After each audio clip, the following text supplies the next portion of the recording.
Viral হওয়ার একটা ব্যাপার হয়ে দাঁড়িয়েছে আজকে আমাদের এই ইয়াং জেনারেশন। কিন্তু তারা ইনস্ট্যান্ট কফির মতো ইনস্ট্যান্ট রিয়েক্ট করে, ইনস্ট্যান্ট কমেন্ট করে। Am I right?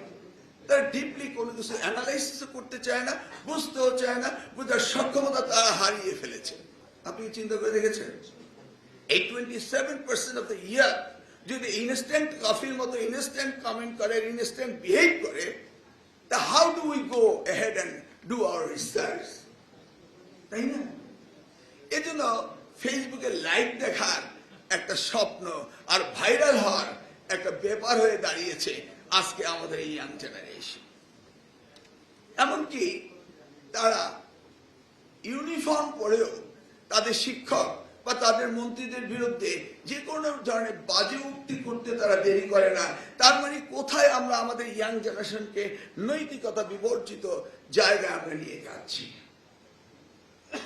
We don't control anything, but we are hoping যে আমাদের এই ইয়াং জেনারেশনরাই আমাদের ডেমোগ্রাফিক ডিভিডেন্ড পে করবে।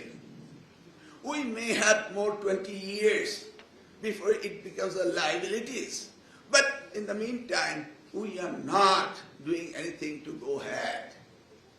আজকের অনুষ্ঠানটি এতটা গুরুত্বপূর্ণ যে আমরা এই ইন্টারন্যাশনাল ইন্টেলেকচুয়াল প্রপার্টিতে আমাদের শরীকদারিত্ব এতটাই পিছিয়ে গিয়েছি যে আমরা সেখানে নেই।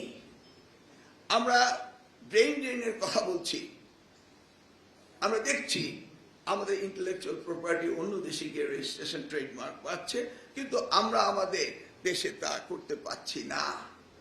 It's a lake of the administration procedure, তাই নয় কি?